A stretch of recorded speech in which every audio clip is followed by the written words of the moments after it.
ॐ दक्षिणस्य समारम्भा शङ्कराचार्यमध्यमा अस्मदाचार्यपर्यन्ता स्मर्या गुरुपरम्परा श्रुतिस्मृतिपुराणानाम् आलयं करुणालयं नमामि भगवत्पादं शङ्करं लोकशङ्करं शङ्करं शङ्कराचार्यं केशवं बादरायणं सूत्रभाष्यकृतौ वन्दे भगवन्तौ पुनः पुनः ईश्वरो गुरुरात्मेति मूर्तिभेदविभागिने व्योमवद्व्याप्तदेहाय दक्षिणामूर्तये नमः। परिज्ञानाश्रम श्रीगुरुशङ्कर परिज्ञानाश्रम शङ्कर सद्गुरु केशव वामन कृष्ण पाण्डुरङ्ग आनन्द परिज्ञान गुरु सद्यो जात शङ्कर सद्गुरु गुरुर्ब्रह्मा गुरुर्विष्णु गुरुर्देवो महेश्वरः गुरुः साक्षात् परब्रह्म तस्मै श्रीगुरवे नमः। ॐ सहनाववतु सहनौ भुनक्तु सह वीर्यङ्करवावहै तेजस्विनावधीतमस्तु मा विद्विषावहै। ॐ शान्ति शान्ति शान्तिः। पार्थाय प्रतिबोधितां भगवता नारायणेन स्वयं व्यासेन ग्रथितां पुराणमुनिना मध्ये महाभारतम् अद्वैतामृतवर्षिणीं भगवतीम् अष्टादशाध्यायिनीम् अम्ब त्वामनुसन्दधामि भगवद्गीते भवद्वेषिणीम् यं ब्रह्मा वरुणेन्द्ररुद्रमरुतः स्तुन्वन्ति दिव्यैस्तवैः वेदैः साङ्गपदक्रमोपनिषदैः गायन्ति यं सामगाः ध्यानावस्थिततद्गतेन मनसा पश्यन्ति यं योगिनः यस्यान्तं न विदुःसुराः सुरगणाः देवाय तस्मै नमः। अथ नवमोऽध्यायः।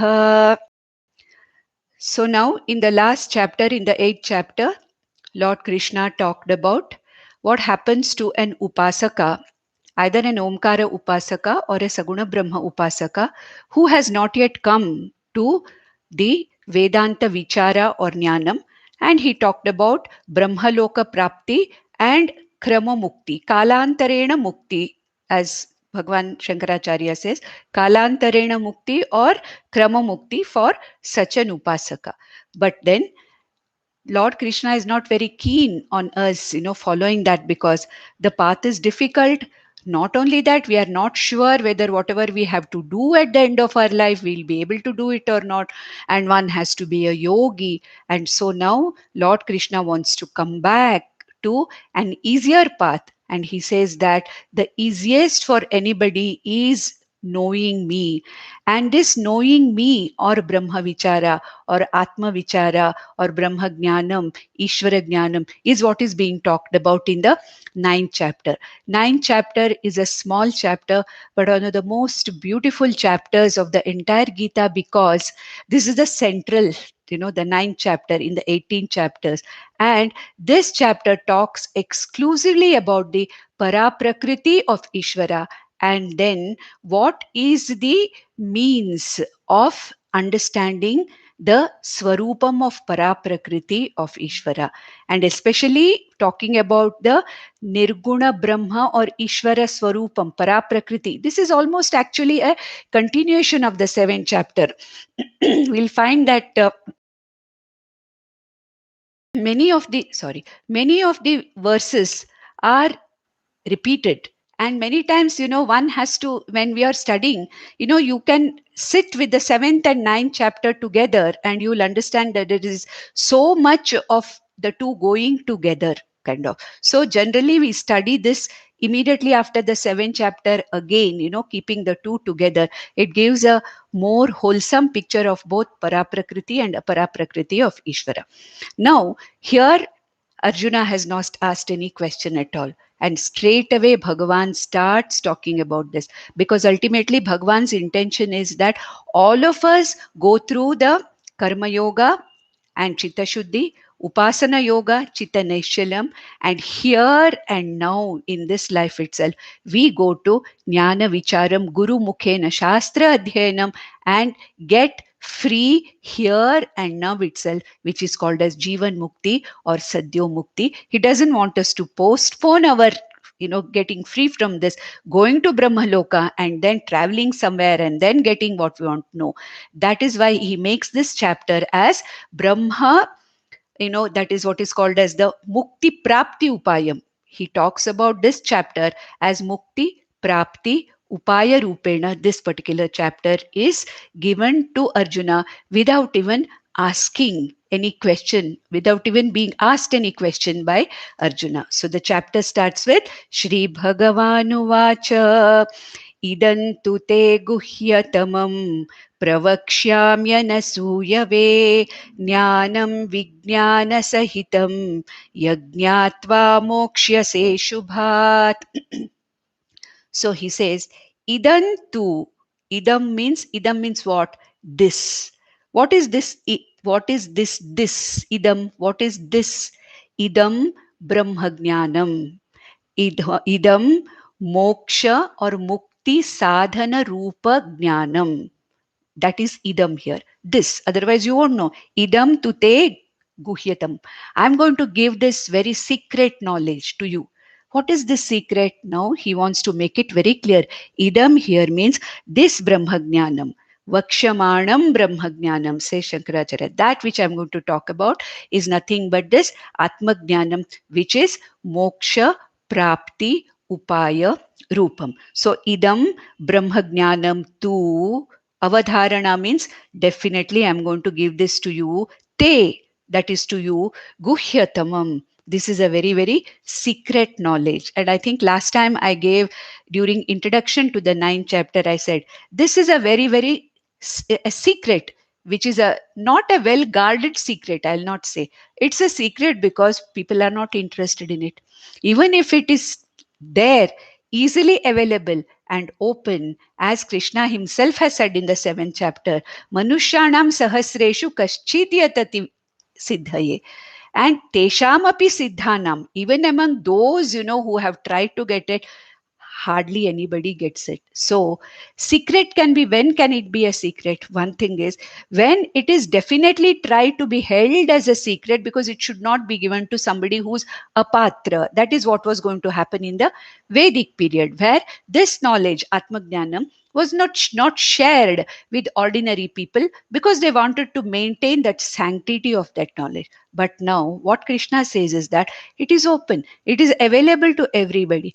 But to get that, there are a certain ways and means of getting it, and if you don't follow those particular means and ways, then even if it is something open and available to you, you are not going to get it. That is why Acharya Shankara in one of his bhashyas in the Upanishad says, even Shastragno api, even if he's a scholar, Shastragnaha api, Swatantrena Brahma Vicharam na kuryat. What is the meaning of that? Swatantrena, independently, even a scholar should not try to understand this. But then it has to be understood through the Guru Mukhena, which has come as Parampara Praptam. Do you remember? This is what Krishna told in the 4th chapter, idam tu parampara praptam. So Arjuna, I'm not giving you anything which is my own knowledge, my own thing. This is not something crafted by myself. I'm not giving you any knowledge which I have invented or discovered. No,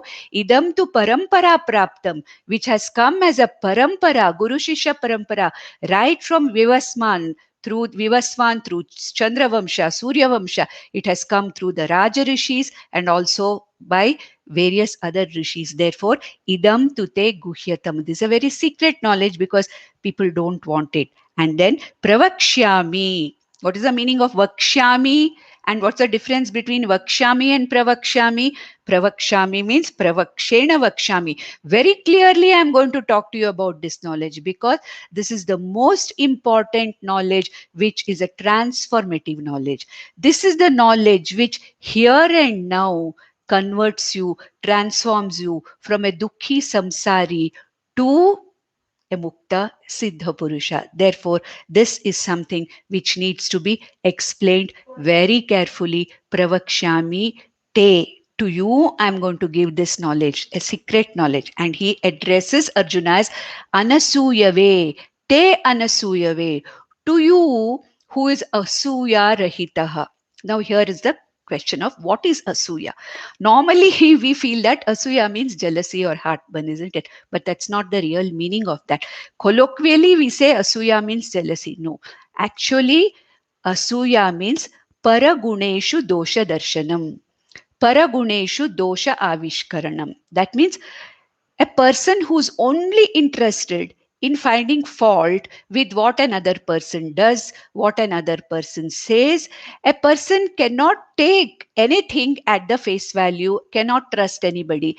Everything is doubted, everything is found fault with. Therefore, Swami Dayanand Saraswati used to call this a proofreader's mind. See, when you are proofreading, your purpose is to find mistakes, isn't it? You're not doing proofreading for something else. You want to find mistakes. That's why you're a proofreader. But then we go on finding fault with everybody in any situation, in whatever that person does. Then such an attitude, a critical attitude, who goes on criticizing everything and everybody, is called as Asuya.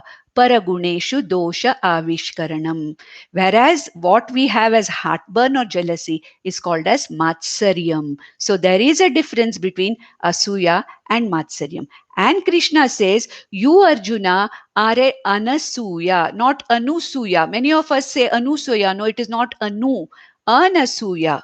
Asuya, plus anasuya. You are an anasuya because you have trusted me, you have surrendered to me, to this knowledge, and you do not have that critical attitude of all the time trying to find mistakes in what Shastra says, trying to find mistakes in what Guru says, and trying to test the Guru, trying to test the Shastra. That kind of a critical attitude or mind you don't have, because such a critical person will not be able to really grasp the real meaning, because his judgment is clouded by his very asuya, guneshu dosh. Even the best of the things, some people cannot see the goodness in anything. They have to criticize. This kind of an attitude of criticizing, critical attitude, is what is called as asuya. But hey Arjuna, you have not asked me any question now in this chapter, but you being anasuya, you are a patra for this knowledge, and therefore I am going to clearly explain to you. And how clearly? Jnanam vijnana sahitam. Not merely a scholastic knowledge, not merely a verbal knowledge. This knowledge about my apara prakriti and para prakriti is something which can be experienced by you as aparoksha anubhuti. Aparoksha anubhuti means what? It is there, it is available for self, understanding it immediately, directly, which we call it as aparoksha anubhuti. And do you remember this Jnana Vijnanam? 7th chapter was called what? Jnana Vijnana Yoga. Jnanam, knowledge about the apara prakriti. Vijnanam, understanding the para prakriti of Ishvara. Jnana Vijnana Sahitam Yajnatva. Knowing this, mokshyase ashubhat.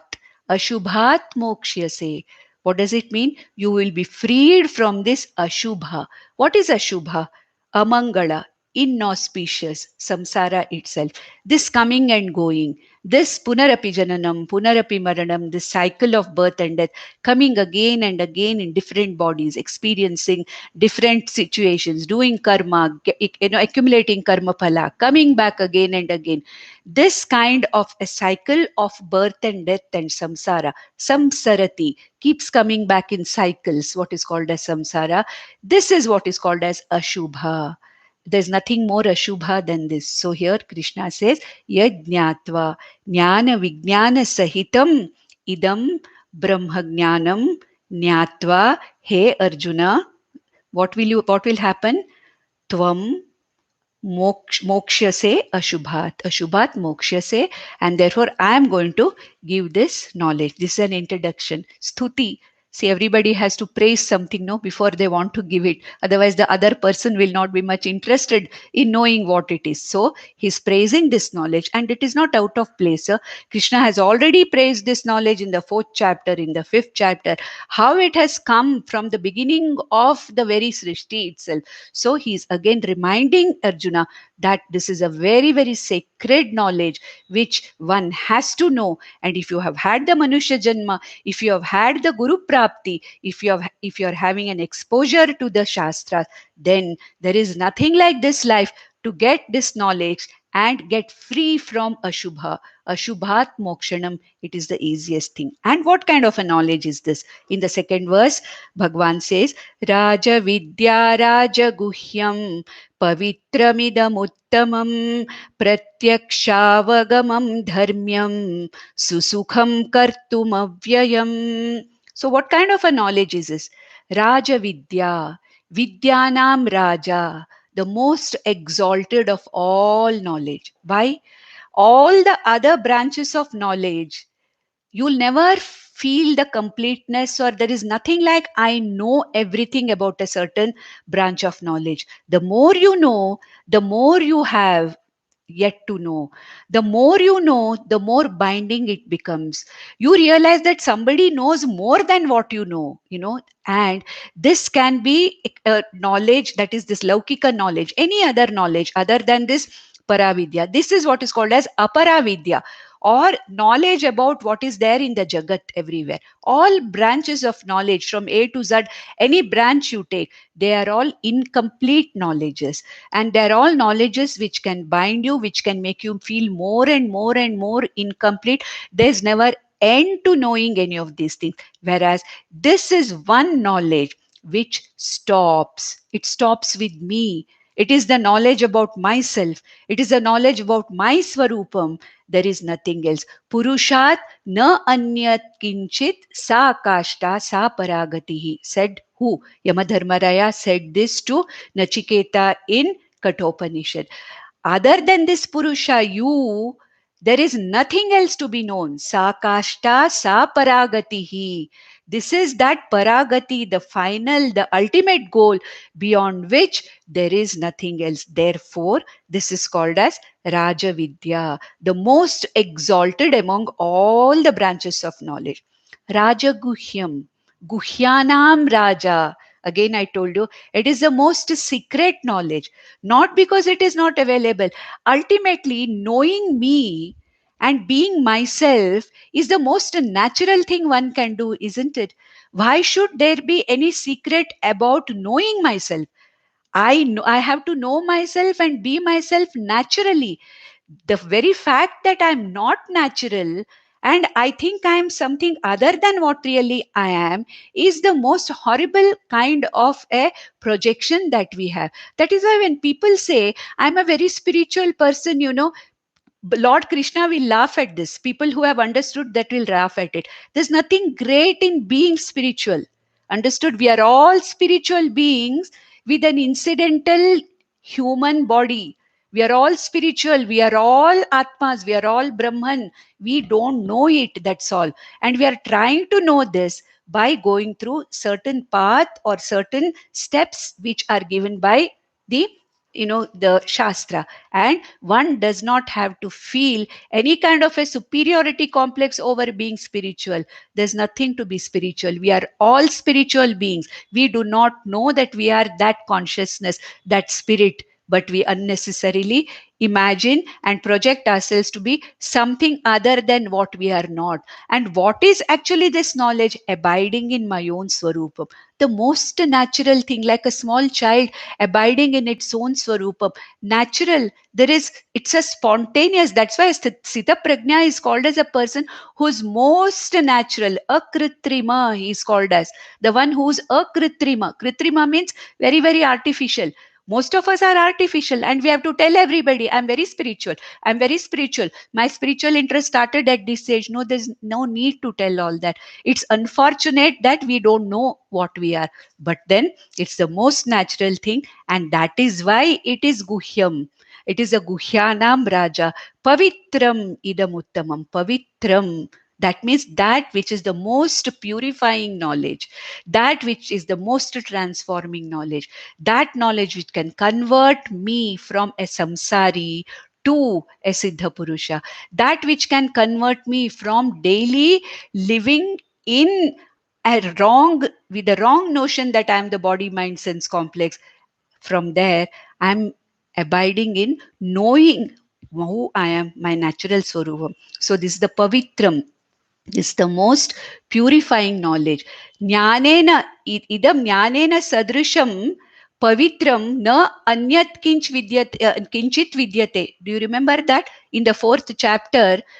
Jnanena, na jnanena sadrisham iha na kinchit vidyate. Krishna said, there's nothing more purifying and more pure and that which can completely transform more than this. Nahi jnanena sadrisham pavitram iha vidyate, he said. So same thing is repeating here. This is the most purifying knowledge. Uttamam. Pavitram idam uttamam. The highest knowledge, nothing other than that. Then pratyaksha avagamam. This is something which can be directly understood by us. There is no indirect knowledge here. All other knowledges are indirect knowledge, rote.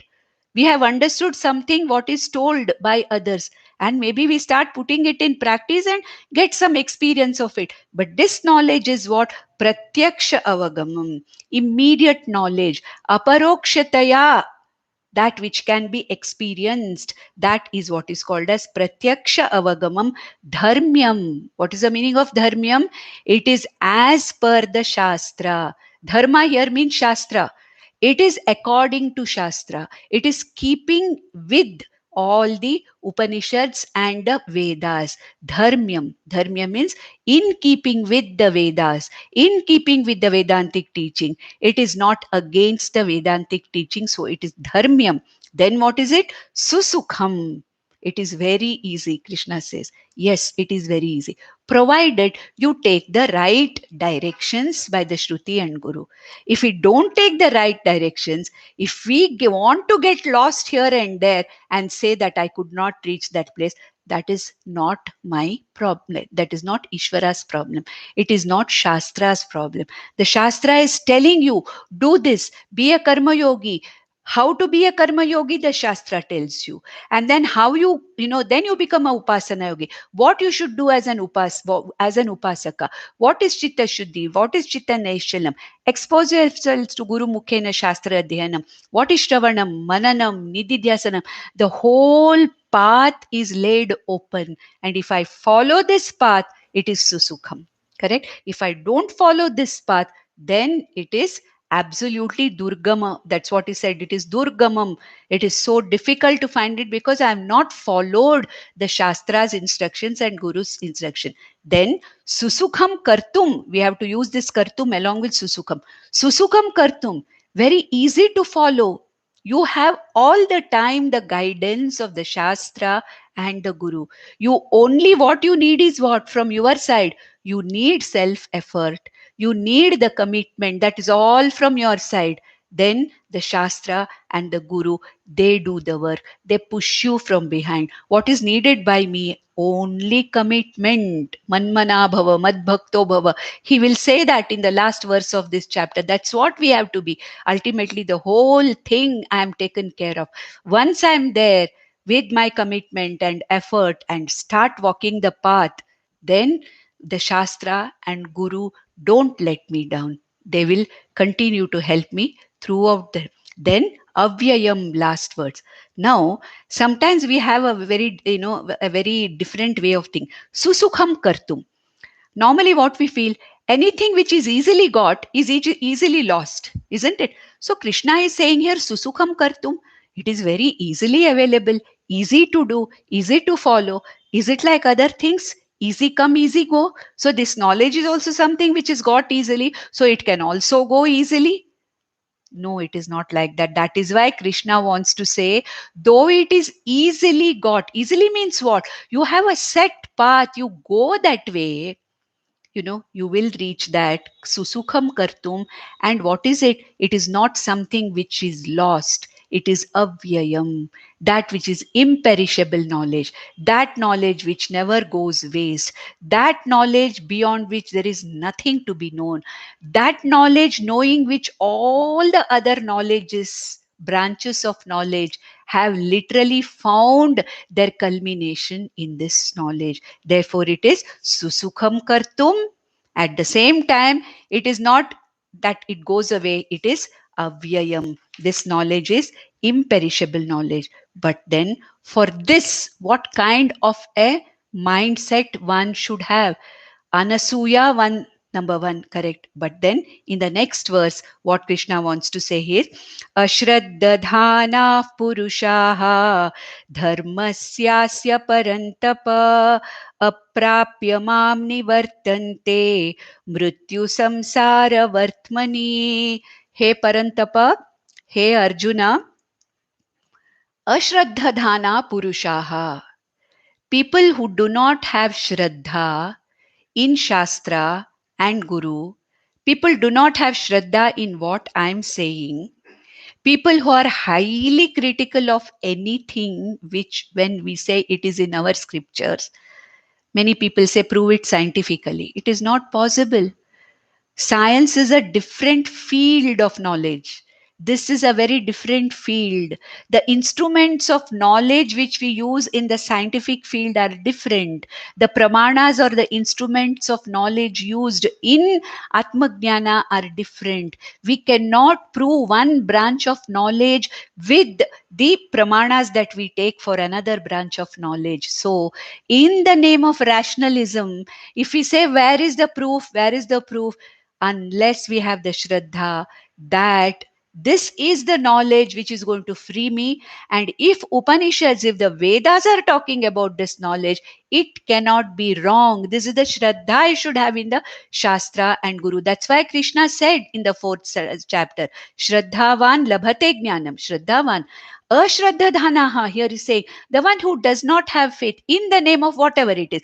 I am a scholar. I will not accept anything unless it is proved. Arey, this is a proof in itself. You have to go through it and you have to experience it. You are the proof yourself. You cannot prove this to anybody else. It is not necessary. And if the person out of no Shraddha, he waits for a proof, then he's a loser. That's all. He's just a loser. So, ashraddhadana purushaha dharmasya asya aprapya. Dharmasya asya. This valid teaching of the Vedas, in keeping with dharma, in keeping with the Shastra, if for such a knowledge people do not have Shraddha, ashraddhadana purushaha, what happens to them? Aprapyam mam. They don't come to me. They don't get me. Here, Krishna is not talking as Mr. Krishna. He's not talking as Vasudeva Krishna. He's talking as Ishvara. He's talking as Yogeshwara Krishna here. In yoga, in this knowledge, he's standing and talking here. Therefore, Mam aprapya nivartante. Mam aprapya nivartante means what? Nivartante means here it does not mean they return. Nitaram vartante. They will continue to be where? Mrityu samsara vartmani. They will continue to be here. They will continue to stay in this samsara vartmani. In this dukkha rupi samsara, punarapi jananam, punarapi maran rupi samsare vartmani, in the present situation, in the present where they are as samsara, nivartante, continue to exist. They continue to come back into the same samsara again and again and again. Why? Because they have not had Shraddha in this. They have not put their commitment into this. They have not put whatever effort they have to do. And they have not allowed Shastra and Ishvara to unfold the Shastra's teaching. You see, Guru Kripa should be there, Shastra Kripa is there, Ishvara Kripa, Atma Kripa should be there. First of all, know that I should have the Shraddha that yes, this is what is going to lead me. If I have not understood something, it is not the problem with the Shastra and Guru. It is because I'm not prepared for it. Let me go through it again and again. And this kind of a Shraddha is what brings me brings you to me, Arjuna, but ashraddhadana purushaha dharmasya asya. This Vedic teaching, aprapyamam, they don't reach me or they don't reach this, what Vedas are telling. Reach means what? Getting. There's nowhere to reach. It's understanding what I am. It's abiding in my own swarupam. That is what is called as reaching. That is what is called as prapti. That is what is called as going. That is called as, apnute, brahmavid apnoti param apnoti. This is the meaning, understanding the reality, the true nature of myself. Aprapyamam nivartante, nitaram vartante, continue to be, struggle, mrityu samsara vartmani. Mrityu samsara vartmani. In this, they will continue to be here. Now, having done enough stuti and taking Arjuna's attention, drawing Arjuna's attention towards this particular knowledge. Now, 4th verse to the 10th verse is the very central teaching of all the Upanishads. That is Para Prakriti or Brahma Swarupam. That is what he's going to talk about in the next 4 to 5, next 6 verses, 4th to 10. So let us go to the 4th verse now. मया ततमिदं सर्वं जगदव्यक्तमूर्तिना मत्स्थानि सर्वभूतानि न चाहं तेष्वस्थितः. So first thing he says is Maya Jagat Avyakta Murtina. First word Maya, then the last word of the first line, Jagad Avyakta Murtina. I am Avyakta Murti. Avyakta means what? Maya. I am Avyakta because I am so subtle that I am not got or I am not perceived by any of the sense organs. I am not an object of perception. I am the very subject consciousness. I can objectify anything else. Can I objectify myself? I cannot. I am the subject consciousness. I can only say I, but I cannot make myself you or it or that. It is not possible. Correct? Okay. I, the subject consciousness, can reach any object in the world, the farthest object, through any of my sense organs. Whereas I cannot reach myself because I am not an object of perception. I am the very subject consciousness. Therefore, who am I? Avyakta Murti. I am not Indriya Gochara. Acharya Shankara says, Anindriya Gocharam Mam. Anindriya Gocharam. Why? Because I'm the very consciousness. I'm not the matter object. Let us take one example. Very simple. It may sound a little silly to you. If you want to call from your phone number, you can call any other telephone in the world, correct? Can you call your own telephone from your own phone and talk to yourself? It is not possible, isn't it? The same phone from your own phone, you cannot ring your own number and talk to yourself. But rest of the lines in the world, millions you can talk to. Similarly, millions of objects, millions and millions of things in the Jagat I can objectify because I am the very subject consciousness which objectifies every object. But I, the very subject consciousness, is not an object of my own perception. Therefore, I, this Brahman, Atma, which Krishna says, and that I is all of us, that Krishna what he says, Maya, I am that Nirguna Brahma, which is nothing but Avyakta, Indriya Anagochara, Jagat Avyakta. In this entire Jagat, nobody can find me. I am Avyakta, subtler than the space. Space itself cannot be, comprehended by any of our sense organs, isn't it? But we know it is there. By experience, we know it is there. But then can we say that it is available for any of my, I can't see it, I can't smell it, nothing, isn't it? At least Vayu I can sense, but space I cannot. So this is subtler than space, and therefore being the subtlest, our Upanishad say Anoraniyan, subtler than the subtlest. Therefore, Maya Tatam Idam Sarvam, being the subtlest, I pervade the entire Jagat.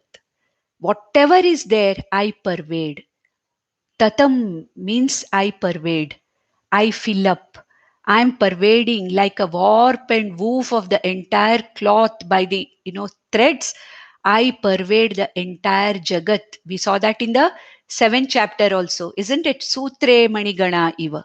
So I pervade the entire Jagat with my presence, existence, but I'm not available for anybody's perception. Tatam, it comes from the verbal root tan dhatu, tanoti, vistarati, tanoti. That means the one which spreads into the entire Jagat, manifest and potential Jagat all the time. The entire manifest and unmanifest universe is what? It is pervaded by Maya, by me, Nirguna Brahman, or this consciousness Brahman. And Matsthani Sarva Bhutani, in me everything is situated. All the jivas, here bhutas means jivas, okay, it can be used like jiva and many other, but here Lord Krishna in this chapter is using the word bhuta to talk about the jivas. Okay, so let us right now understand that whenever he says bhuta here, it is jiva. So matsthani sarva bhutani. Okay, inanimate objects, animate objects, everything matsthani. I am the very adhishtanam. What is the adhishtanam? The very basis, the very foundation in which everything is there. Matsthani sarvabhutani nacha aham teshu avastitaha. But I am not in any one of them. I am not limited by any one of them. Okay, I am the very adhishtanam of everything, but I am not limited by any one of them. That is now, this is the first thing is what? Avyakta Murti, the first, Swarupam of Nirguna Brahman, Brahma, Ishvara. Then what? Tatam, Sarvamidam Tatam. I'm all pervading consciousness. Matsthani Sarvabhutani. Everything that is there is taking support in me. Fourth one, Nacha aham teshu avastitaha. But I am not limited by any of them. I'll explain this further because the next verse also has to be taken along with it. Then you will understand it more clearly. In the next verse, Krishna puts a bombshell. Okay. Lord Krishna, just in the 4th verse, has said, Matsthani sarva bhutani. But immediately in the next verse, see what he says. Nacha matsthani bhutani pashyame yogamaishwaram bhruta bhranna cha bhutasthaha mamatma bhuta bhavanaha. If Lord Krishna had said Matsthani Sarva Bhutani even one chapter before, and now he said Nacha Matsthani Sarva Bhutani, maybe we wouldn't even have remembered it. We would have already forgotten because we have already forgotten what was talked about in the 8th chapter. But here, in the very next verse, you see here, the 4th verse, he said Matsthani Sarva Bhutani. Okay. In the 5th verse, he says, Nacha Matsthani Sarva Bhutani. So, what is this? Why is Krishna contradicting his own statement? Is Lord Krishna trying to confuse us, or is there another way of understanding why this contradiction is coming?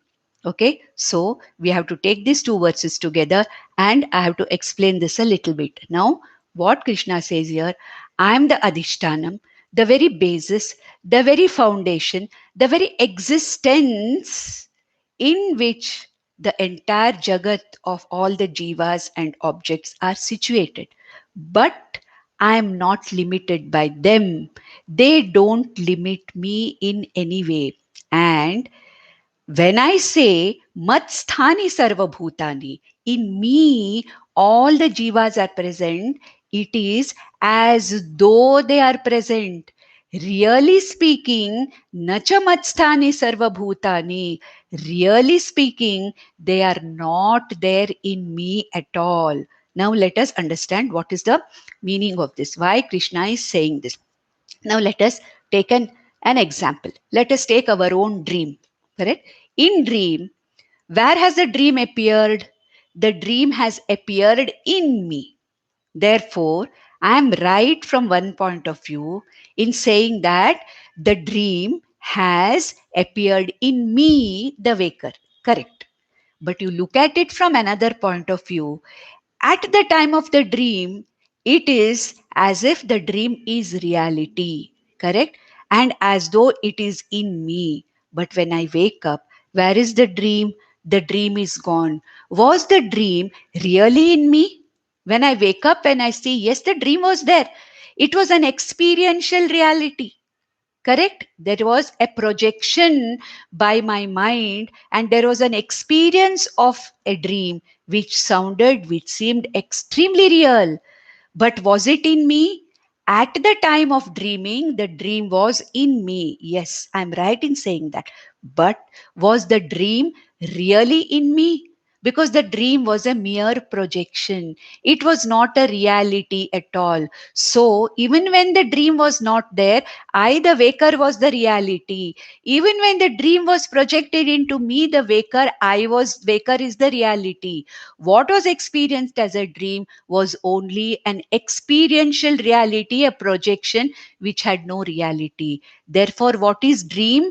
Mithya. Now, this is the Satya Mithya differentiation which Bhagwan wants to do here. Therefore, what is dream? It is Mithya.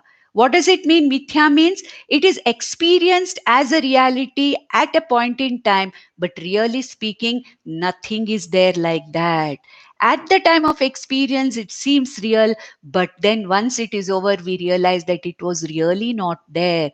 This is what is called as Mithya. Sat asadbhyam anirvachaniyam. Is it really there? To say it is not there, it was there. I experienced it. Now you say it is not there. Yes, it was not there. Now it is not there. So was it there? Yes, it was there. Is it there now? It is not there now. Was it not there? Now it is not there. So what is this? Sat asadbhyam anirvachaniyam. That which is other than it was, that which is other than which was not. This is called as mithya. Now let's take another example. Your mirage. You see a mirage, water. Okay. You see a water. Definitely. There is an experience of water there. What is the adhishtanam of that water? The sand or the desert is the adhishtanam, or our road only. We can see the mirage on the road. The road or the sand is the adhishtanam. Correct? Huh? So the mirage needs an adhishtanam, the sand, to project, to appear. But really speaking, is the mirage really in the sand? It is not in the sand. Correct? Huh? But when we go nearer, we find that which I experienced as the mirage is not there at all. But when I saw it from far away, it was there. Sat asadbhyam anirvachaniyam. That we know, which cannot be explained in clear terms as it is there, it is not there. Therefore, as long as it was there, the the sand was the adhishtanam. In the sand there was mirage. Correct? But really speaking, what? There was no mirage in the sand at all. When I was experienced the dream, it was as if the dream was in me. I was the adhishtanam. I, the waker, was the adhishtanam of the dream. But really speaking, was the dream really in me? It was not there in me. Similarly, what Lord Krishna is saying here is that I am the very adhishtanam of the whole appearance of the universe to appear, because an appearance requires some surface, something to appear. Another example, let us take our own reflection in the mirror. The reflection is there, correct? Is it satyam or mithya? Is it really there? No, it is not there. Is really the mirror the adhishtanam of this one? No, it was not there before. It is there now. Again, it is not there. Now, I can say as long as the reflection was there, mirror was the adhishtanam of the reflection. But was the reflection really in the mirror? No, it was not there. It appeared as though it was in the mirror. Similarly, what Krishna says, he is Pashyame yogam aishwaryam. Look at my glory, he's saying. Pashya, look. Yogam Yogam Aishwaryam me. Look at my glory, Arjuna. The whole world is in me. Matsthani sarva bhutani. But if you really look at it, Arjuna, nothing is there in me. I am independent of the Jagat. The Jagat needs a surface to project, an Adhishtanam to project. Therefore, I am the Adhishtanam. The Jagat is mere Vyavaharika Satyam, a projection. Therefore, Ahameva Satyam, Jagat Mithya. This is one of the most important Vedantic teachings. You know, ultimately, if somebody asks, what is Vedanta? Tell me in one sentence what Vedanta teaches. It is this one sentence is Brahma Satyam Jagan Mithya Jivo Brahmaiva Naparaha. This one sentence is the entire teaching of Vedanta, for which thousands of scriptures are written. Hundreds of Upanishads are there. Sutras, hundreds of sutras, Brahma Sutras, Nyaya Sutras, Gita. So many things are there just to prove this one. Brahma Satyam. What is this Brahma? Consciousness. Aham Satyam, Jagan Mithya. Therefore, what he's saying is, hey Arjuna, Matsthani Sarva Bhutani, as long as the Jagat is projected as an experiential reality, it is an experiential reality. Really speaking, Arjuna, this Jagat is also not in me. Why? Because the Jagat is a mere appearance which is projected in me. Therefore, really speaking, this Jagat is not in me at all. Another example, projection of a movie on the screen. Another example, now without the screen the movie cannot be projected. At the time of the projection of the movie, the screen is the adhishtanam and the movie is projected, looks real. We cry with the, whatever it is, laugh with this thing, everything we do, it is real at that time. But was the movie really on the screen? No. What was there? Only screen was there. Now also it is there. After the movie also it is there. One more show is projected, like one more Srishti is created and projected. Therefore, Arjuna, this consciousness, Brahman, is the only Satyam. This is my Swarupam. And from the point of view of the experiential reality, Vyavaharika Satyam called Jagat, I am the Adhishtanam. Yes, accepted. But really speaking, the Jagat or the experiential reality being Mithya, being Sat Asadbhyam Anirvachaniyam. Mithya does not mean it does not exist. It is a lower order of reality. It is there for some time, disappears after that, again appears. So for this mithya appearing and disappearing Jagat, we saw that in the last chapter also. What did we see? That it appears from unmanifest to manifest, goes back from manifest to unmanifest in a cyclical form, which we call as creation. There is no creation. And when it gets manifested, it gets projected on me. Even when it is projected on me, I am not affected by it, because nacha matsthani bhutani. From the point of view of Satyam, from the reality, I am not in any of the jivas. The jivas are actually not in me also. Hey Arjuna, pashyame yogam aishwaram. This is my glory. I am as though I am the Jagat Karanam. It is as though because of me the Jagat is, there. I am the one who's sustaining the Jagat. Yes, from the point of view of Jagat, yes. But really speaking, I have nothing to do with the Jagat.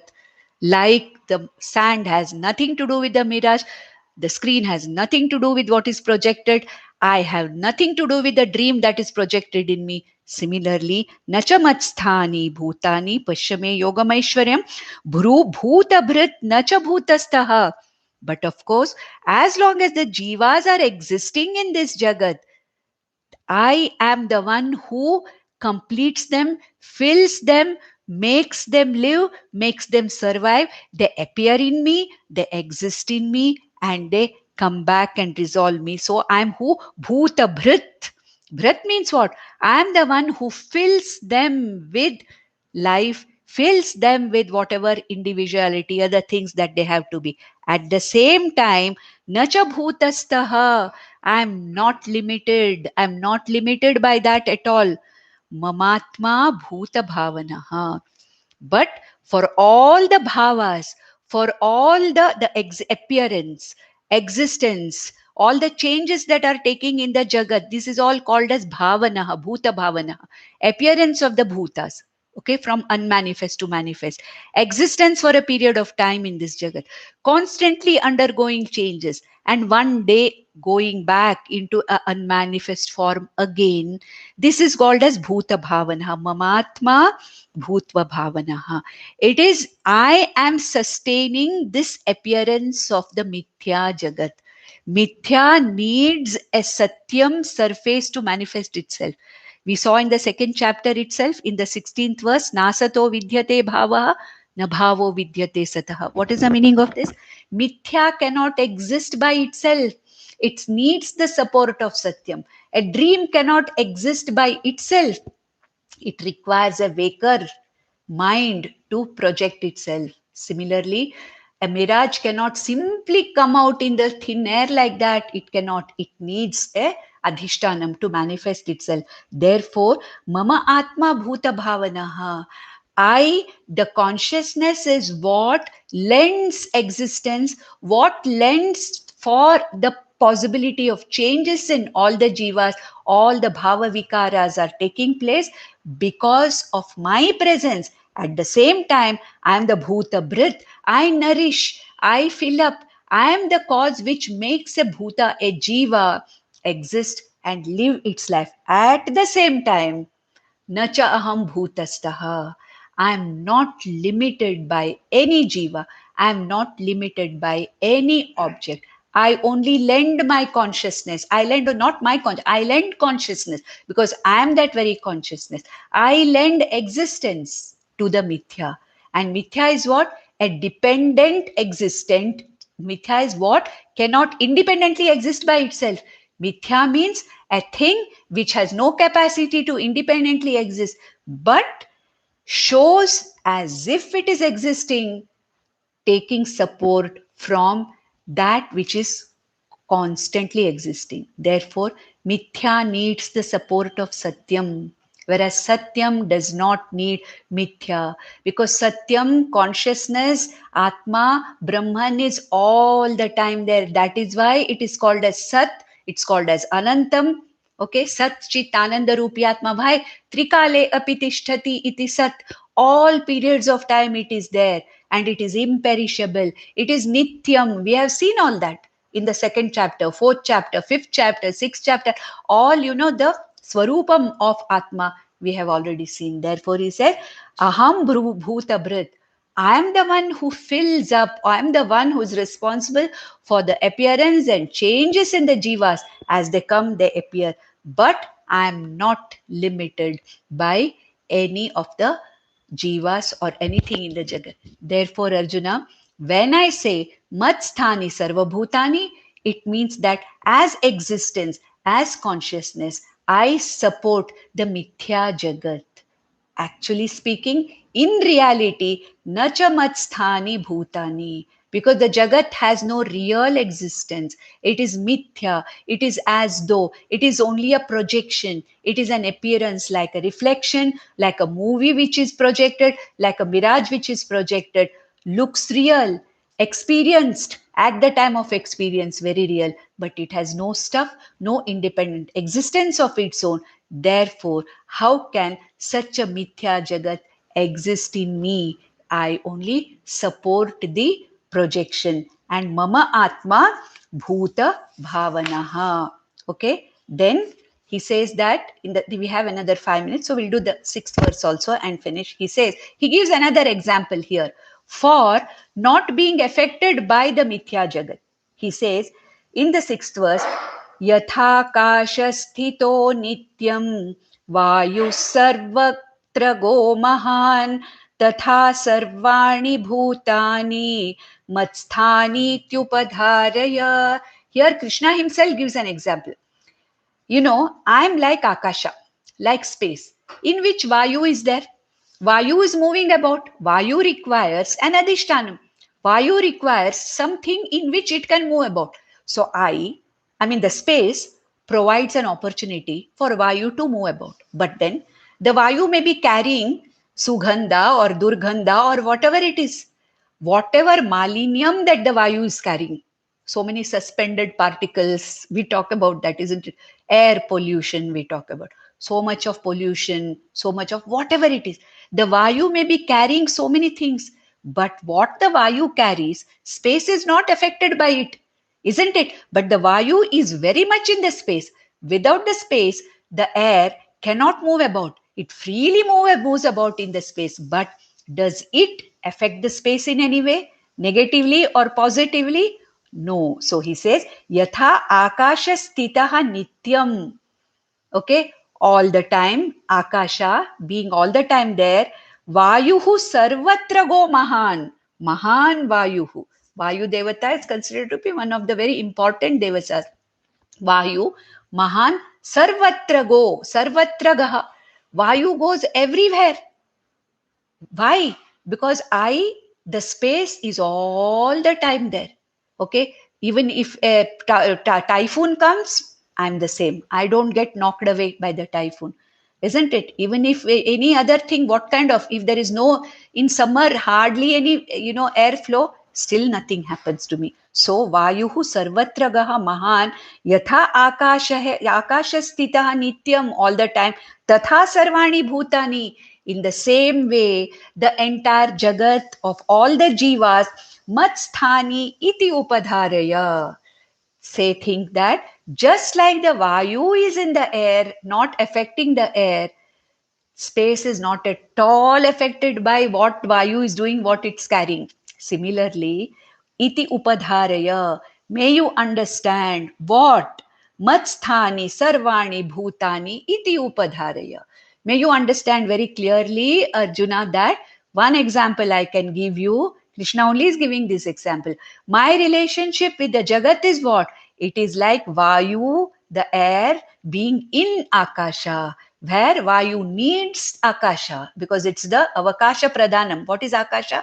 Avakasha Pradatra is Akasha, gives opportunity for things to exist. Vayu is also there. But then Vayu's presence, Vayu's absence does not affect the space in any way. Similarly, tatha, in the same way, sarvani bhutani matsthani iti upadharaya. That is what I mean by matsthani sarva bhutani. But in reality, when you must understand that mithya jagat needs the support of me, therefore I say matsthani sarva bhutani.